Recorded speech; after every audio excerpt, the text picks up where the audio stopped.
Radhe Krishna dear all, कैसे हैं आप सब। आज हम सीखेंगे प्रोवर्ब्स। प्रोवर्ब्स मीन्स कहावतें।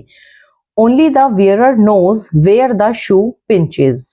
इस प्रोवर्ब का मीनिंग है जो भुगतता है बस वही जानता है, या जिन्हें समस्या होती है वही जानते हैं यह कितनी कठिन है।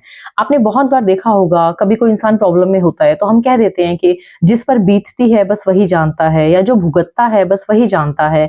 तो इन सेंटेंसेस को बोलने के लिए इंग्लिश में हमें इस प्रोवर्ब का यूज करना है। Only the wearer knows where the shoe pinches. Next proverb देखते हैं। It takes two to make a quarrel.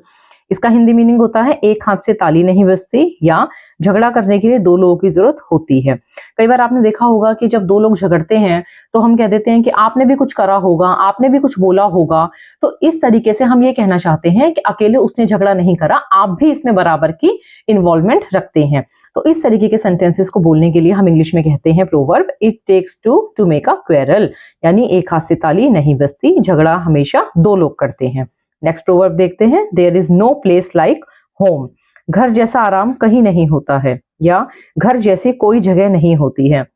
हम यूजुअली देखते हैं, हम कहीं बाहर घूमने जाते हैं, 3-4 दिन के ट्रिप पर हम गए, उसके बाद हम घर वापस आते हैं। तो घर वापस आते हैं, सबसे पहले हम कहते हैं कि घर जैसा आराम कहीं नहीं है, घर जैसा सुख कहीं नहीं होता है, घर जैसी सुख सुविधाएं कहीं नहीं है।